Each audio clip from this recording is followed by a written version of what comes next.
Hello everyone, and welcome to the Deeply Renegade podcast. My name is Molly, also known as the Deeply Renegade, and I'd like to welcome you guys to episode 248.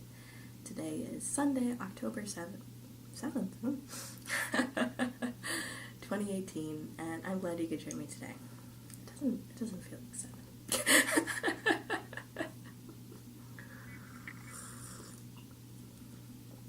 Whatever, such is life.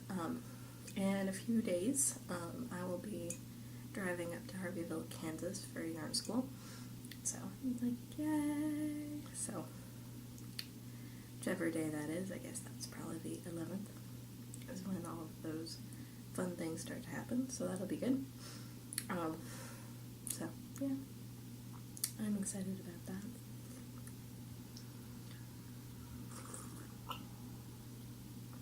And I'm recording on a Sunday because it was actually a really busy Saturday.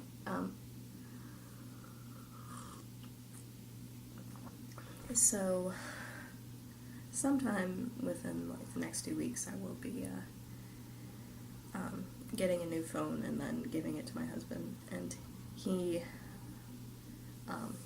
has been running around the house with a charger because his phone is just so dead. And so I managed to actually get a new battery for my phone. But apparently they're going to stop replacing batteries on 6S iPhones. So if you were thinking about refreshing, especially if you're planning on having your phone for another year or 2 years or something like that, before December is a good choice. And it was like $29. So mine wasn't it was to the point where if I was browsing the internet a decent amount, it wouldn't make it to 5. And that was just 88% depleted. So everything's new and shiny and happy now, so that's exciting. Not that I'll get to enjoy it for very long. I haven't figured out which one I am replacing it with, but whatever. Such is life. So, I did manage to get a decent amount done on my mini dress. So this is a Caddy Melville Leadbetter pattern that I am knitting out of Fiber Natura flax in the turquoise, regatta, and silver colorways. And, I am now to the point where if I'm holding it in front of me, I'm at my, at the hip crease, I think that's the hip crease, basically where my torso ends and my leg begins, so I still have a bit more to go on the back, but I do feel pretty comfortable that it will be, big enough and long enough. So, I did a provisional cast on for both fronts, and now I'm working down the other side. So what I'm doing is I'm actually embedding some of the increases in the side stripe, so you can sort of see here what's going on there. So my white stripe got a little bit bigger, and it'll actually, by the time I'm done, probably be 6 wide, as you do. And then my turquoise will be, I guess, 10 instead of 8 by the end. But that means that I'm not using a different amount of yarn between the back and the front. So I had to give a good think as to what I wanted to do exactly with this bottom half. And I decided to add all of my extra decreases in the back. So I started in the back because I figured I was going to use more yarn in the back. And so I'm just sort of embedding those things there. So, shouldn't be too crazy. And I ended up pinning the front and the back together so I could get a better sense for how everything was laying by keeping the white stripes together. So it's looking pretty good. I still have a pretty decent ball left at this point of So this is the full 50 grams and this is the knot. So I still have at least half. So I'll be able to actually make this plenty long, no big deal, no problems whatsoever. And maybe it'll be the case where I end up watching my turquoise usage a little bit more. So obviously this guy is smaller because I ended up doing the neck border with it. And this one is a little bit bigger because I did not. So I'll probably end up finishing in the turquoise unless something unforeseen happens. So as you do, I'll just do like a probably stretchy bind off girder thing for the bottom, even though that won't match the rest, but my legs are there. I want there to be some freedom of motion. So yeah, it's coming along pretty nicely. It's nice and it's pretty mindless. The only thing I need to pay attention to is to make sure that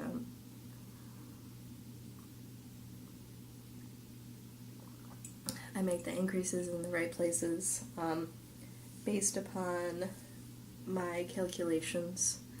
I needed to make the next I needed to, for my hips, to have the next larger size, so I think that's like the large size of the sweater, but I decided to only add it to the back, so we'll see how it goes. But that I'm doing the same number of increases as was called for in the pattern and the more blue section than the turquoise section. So I think I got it all worked out. I think it's looking pretty subtle what I ended up doing, so I'm pretty happy about that.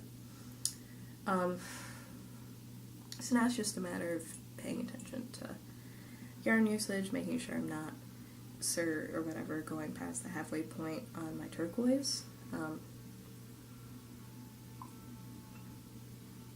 I do need to make sure that I have enough for the front. But I'm less worried about my regatta at this point. So, not too shabby. Interestingly, it seems like there's more front than bottom, so I don't know if it'll turn out that it'll be balanced when it is complete. So, not too crazy, so I sort of put it on here, and my waist is a little bit lower than that, but whatever, it'll work out. So, coming along nicely. I don't know whether or not it makes it look a little girlish to have this cute little detail here. Hadn't thought about that. So, shouldn't be too crazy. And that's been hanging out in this happy bag.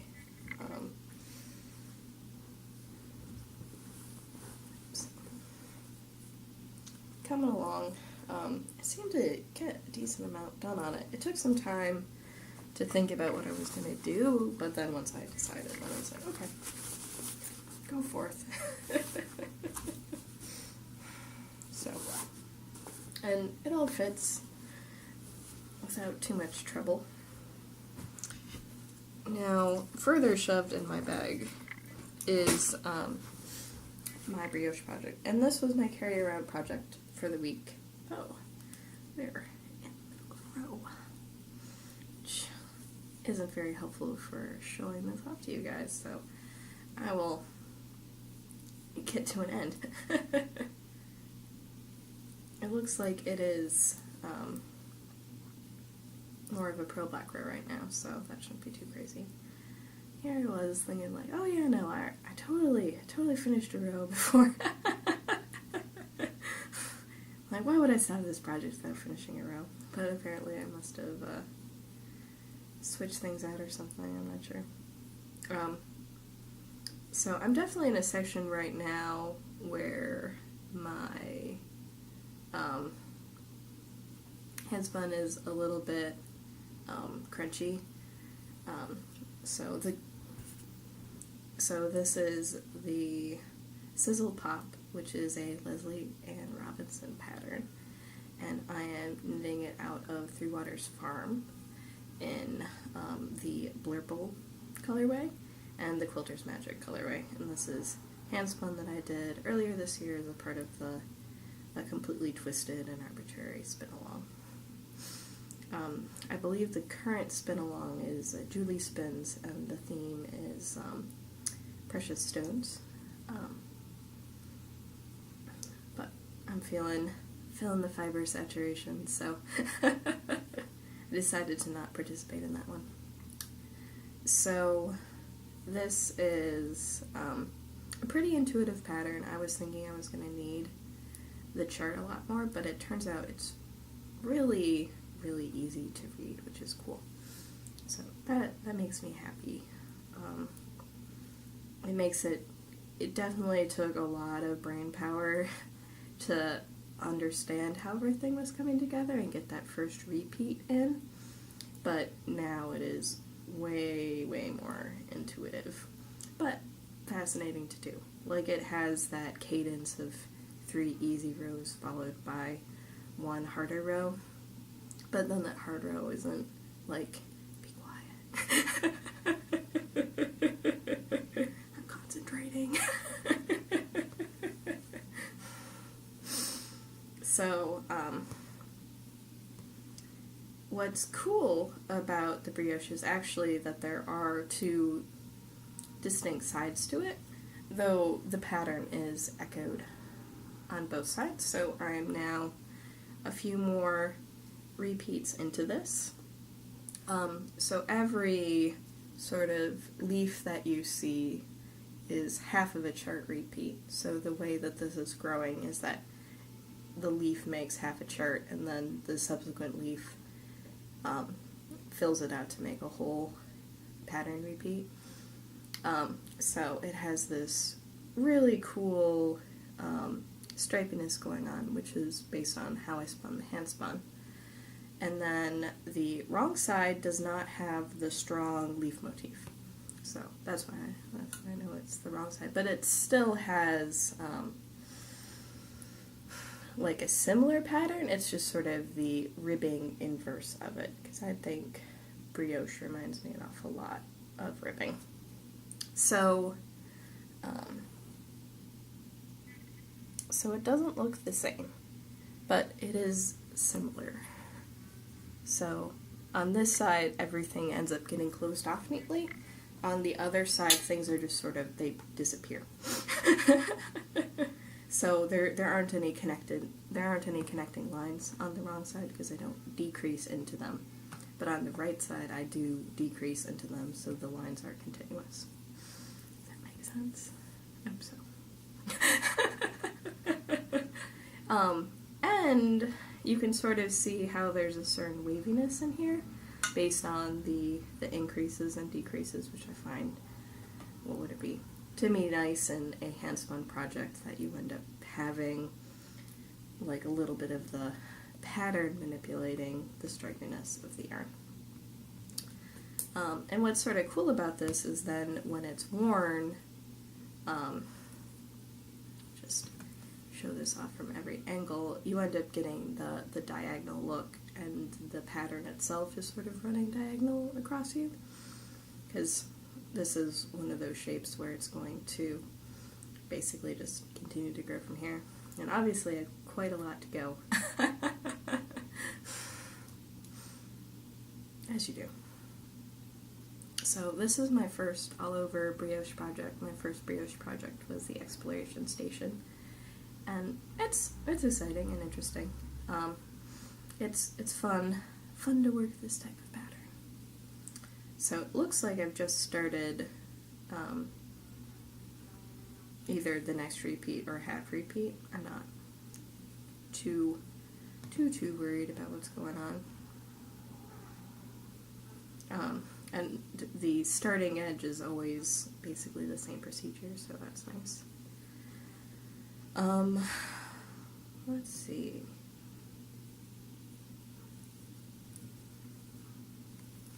Someone's like using a string line trimmer outside, so that's It's really distracting me.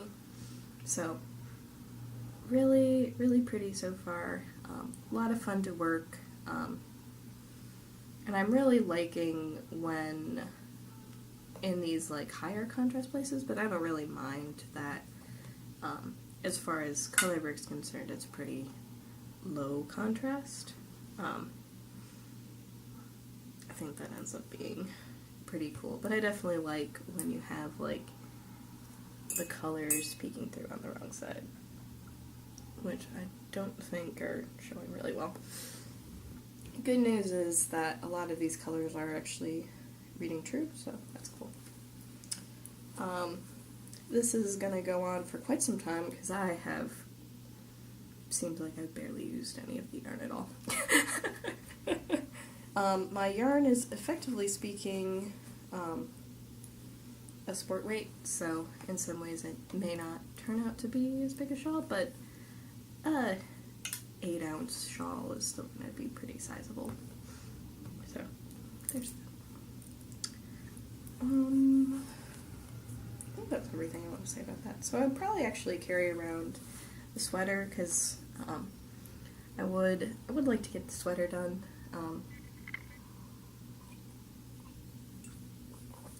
In time to wear it. Probably start new sweaters. What would it be with this seasonal, or what is it, heading into fall? It's definitely not fall in Texas. It's probably going to be delightfully cold in Kansas, though. So, one thing that was in the water while I was podcasting last week was my On the Spice Market. So, it would help if I showed the right side. So, this is a good proper shawl. We have foots on either side. I didn't aggressively block this. I just sort of, I did the lay flat to dry block. Little bit bummed. I mentioned this on Instagram, but I did end up having a little bit of dye transfer. It appears to have only been onto the lightest color. Let's see if I can.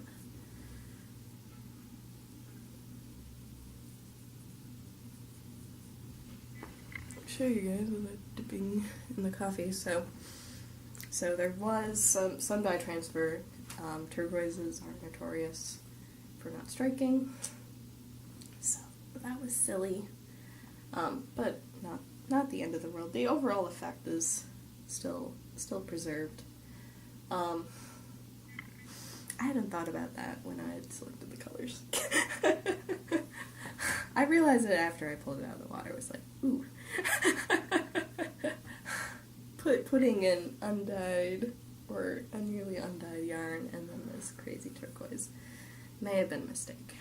So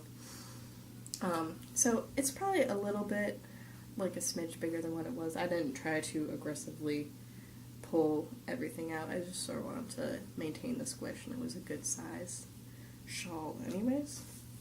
But it's done. And I think it's really nice. It's like a little bit outside. It's definitely different than any other shawl in my collection. Which is pretty cool. And I like how it sort of has the bright and neutrals going for it, so I think that ends up making it a lot more versatile to use. So, on the Spice Market, Melanie Berg, 7 different colors of Miss Babs, in either the Toasty Toes mini skeins or the Hot Shot base. So, actually, it's still wrapped around my neck. I still have a wingspan. So, good size shawl, not like super duper ridiculously massive like some. But pretty solid. And I'm glad that I ended up making this stripy section a little bit bigger. Because I think it makes it pretty well balanced. On the finished yarn front, So I ended up finishing my Nest Superwash Merino Silk Spun. So this is, the colorway is Persephone, and it had blues and teals and browns and yellows, and sort of like where the yellows and teals, there's like a little bit of a hint of green.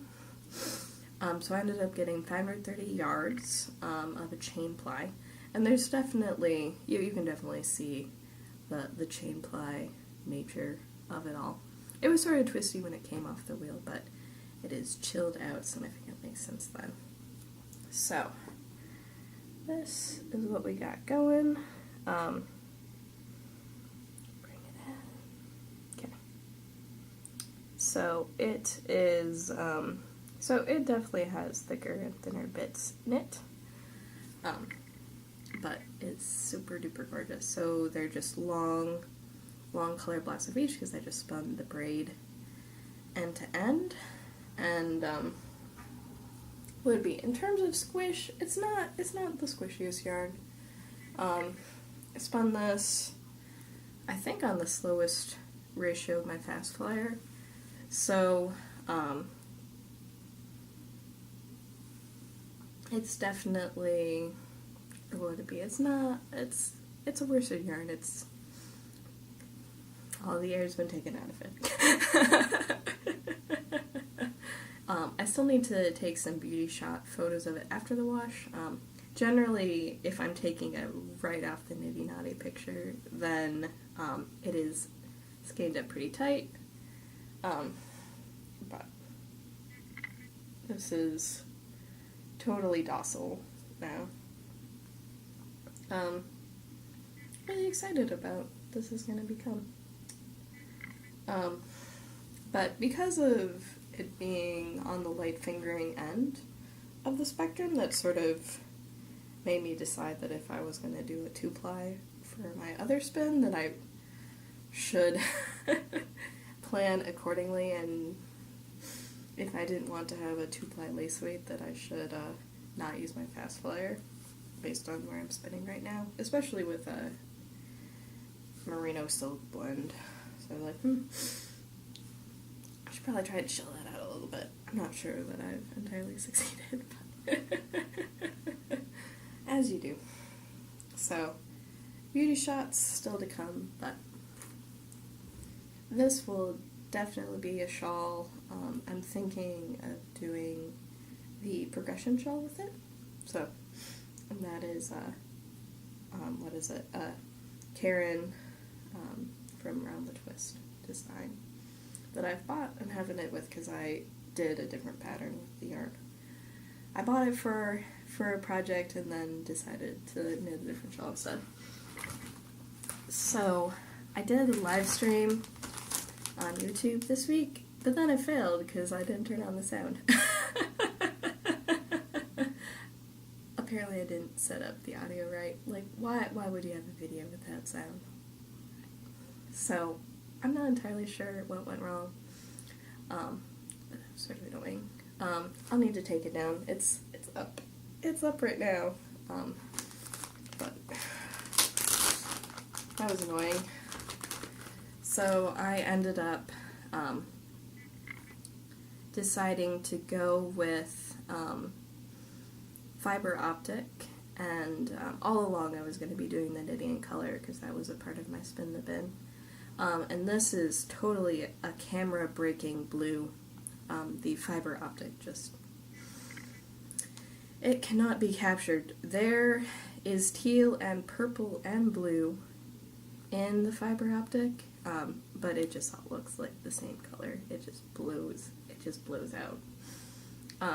So I ended up taking my braids, I split them in half, and then I took the halves that I was planning on combo drafting and I split those in half lengthwise. So I think I did half long way, so I folded the fiber in half and broke it in half, and that tends to be my favorite way of making things. An even split of half, but then I split this lengthwise so that I could maybe get similar length color beads. I'm not entirely sure what I was thinking. as you do. So, and I've sort of rolled it into 2 different balls. I've gotten a decent way through this one, and you can see a little bit more of the green that's in the Nidian color. So the Nidian color had sort of a dark purple, this more magenta color, 2 different shades of green, and then sort of a blue and turquoise. And it's sort of shot through with black. I don't know if that's black silk or something else. And then the fiber optic is just a very solid, saturated shades of blue sort of color. So this guy here is really just on the border of purple, but it just photographs wrong. What can you do? So, so I'm working on this half right now, and I will put all of it onto the same bobbin, I think. And then I have the other 2 here, and I think the plan is that I'm going to combo ply these, so I'll spin the fiber optic here, which you can see more of the shades of color in here because the turquoise is showing up later, but then there's just this purple, not blue, versus the Nidian color, which actually, even though it's super duper saturated, looks a little bit dull in comparison to the fiber optic. So, really gorgeous stuff. Shouldn't be too crazy to do. I think they ended up matching up fairly well. And I'm really excited about the yarn that I'm making. So I'll show you the yarn now. I'm doing the exciting part of the project first. I don't know why.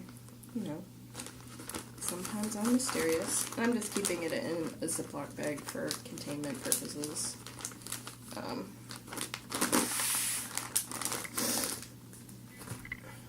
But I am excited about what I'm creating. So this is, it started with sort of the lighter turquoisey blue and then magenta, and we're now sort of in more of a purpley blue and a green in terms of the combo draft.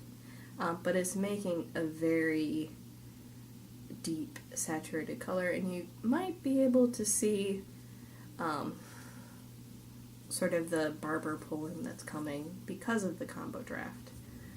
I don't really want to pull it off though. It's enough that I carry the wheel upstairs. So, in the combo spinning video, I do manage to get a white card under it and then just bring it really close to the camera to show it. And that seems to work out decently. The other thing is that the fiber optic just wants to be in the drafting zone way more. It really wants to join in the fun, I guess. Whatever, such is life. But it is really fun. It's super, super duper gorgeous. I'm looking forward to two-plying it back in itself. And then it's turning out pretty fine, despite my intentions to not. So I'm not using the fast flyer right now. We'll be okay. So I think this will turn out to be. It's looking like the single is going to be more, or the plied yarn will be more like a fingering weight. When you let some of the twist out, it does plump up quite a lot, so that might just be, it's on the lockdown right now. So I think the goal is to sort of hit a fingering weight to play. And I'm really curious how everything's gonna come together, as you do. It's just fun. And I'm excited that I'm spinning it 2 different ways. It's cool. So this is gonna be my yarn school project. I don't know if, I'm probably gonna get to have like oodles and oodles of spinning time. I know that with my knitting projects, I'm not in danger of running out of projects there, and there are going to be a lot of other things going on too. So should be just fine. And there will be more fiber to be had at Art School, so shouldn't be too crazy. I guess in my preparation for Art School, I should also pull this out. So I would like to learn how to do supported spinning. I've decided that this is probably a pretty good opportunity to do so. So I will be including a supported spindle, my supported spindle, all of the other accoutrements that go with it, and this fiber. So figure you start with a white fiber when you're learning a new technique. So it shouldn't be too crazy. But so this is Ross Farms Hog Island. Sorry, glare. And it is super duper springy and will want to be very, very thin. And I would like to learn how to support the spindle. So I think in terms of projects, I'm going to be like totally fine. And then the last thing was I did do a little bit of fiber prep. I figure it's good to just sit down and do a little bit. If I actually want it to be done in a reasonable amount of time, I probably just need to like commit to doing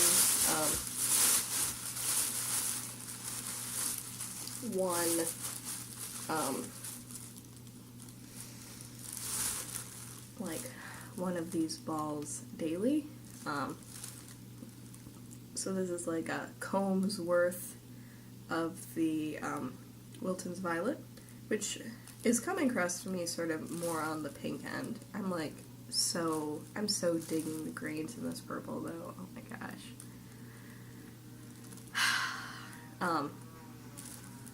The Wilton's Violet I think is a good bit more subtle. But I did do another ball. You can see how two of these here are lighter than this one. For some reason it's coming off gray, and it is definitely more on the pink side of purple. So I have part of this with various shades and stuff in here, and then these guys are turning out to be a little bit more pink, and I will be combining all of them together at some point on my hackle. Stuff one day. I still have quite the bin of fiber left to comb, so I'll probably sit down and do another one. It's probably reasonable to say to sit down any night when I'm home for most of the night to get another ball of top done. So that's just slowly but surely moving to completion. And then I'll have to figure out what I'm doing dye-wise with the last color and what I end up going with in terms of shades and that sort of thing. I'm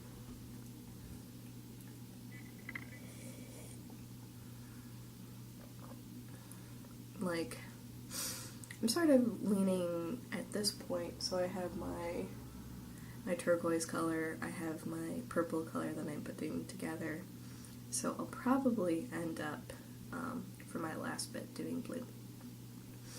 And then the plan is to make a marled 3-ply yarn with the fleece. And the fleece is 50% Corriedale, or from a sheep that was 50% Corriedale, 25% Shetland, and 25% BFL. So it is very soft, very nice, totally scarily feltable. For some reason I'm not as concerned about my Shetland felting, but I know this will, so that's what you get with spinning fleece. Because obviously this Romney looming above me will at some point need to get its day in the sun too. So just sort of working through all of that fleece processing and getting to the point where everything is would it be? More contained, more in like a ready to go form. So I don't know whether or not it would be a good opportunity to, or would be. Sorry, this fly right here is driving me bonkers.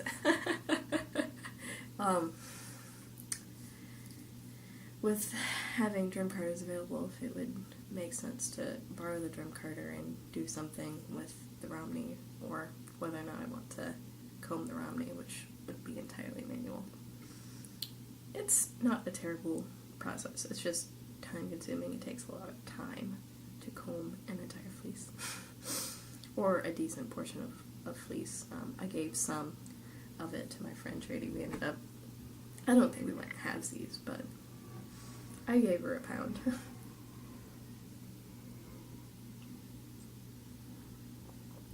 So that will keep slowly but surely proceeding forward. It's definitely making this bin look super duper empty now that I'm nearly done with my spin the bin. All of the fibers will be in play really soon. So that's cool.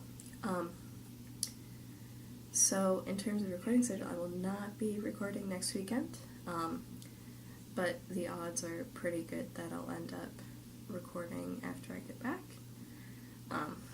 Do sort of a quick evening episode or something like that. And then I will be out of town again, and then I'll be in town a little bit, you know how it goes. Dealing with all of the ramifications of my sister's wedding, so I have 2 trips involving plane tickets. As you do. So, it doesn't look like I will need to visit House of Yarn to buy more yarn for my sweater, but the option is there, so I think the farther I get on that, the better I will know if I will need something.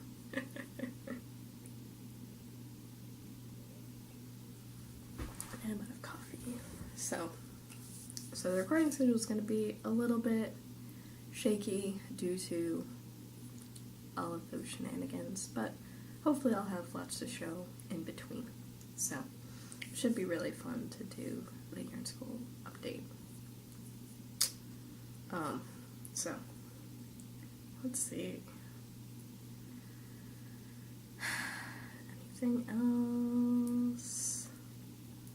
I'm not sure whether or not I'm going to retry doing the, I'm not sure whether I'm going to try redoing the live stream.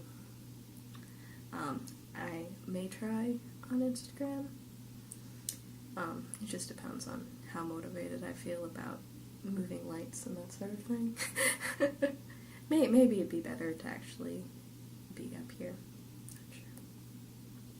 Not sure. It was nice to be able to mount my webcam onto the tripod, and I wouldn't be able to use my webcam if I'm using my phone. I'm just trying to think of what sort of dreadful things I would need to do, like taping the phone to my tripod or something crazy like that. Not sure how to make it work. Because I would like to show, but I'm definitely spinning fine enough that it's also really challenging to show too. Oh well, such is life. So, with that, I hope you guys have a lovely week, and I look forward to talking to you guys soon. So, take care guys. Bye-bye.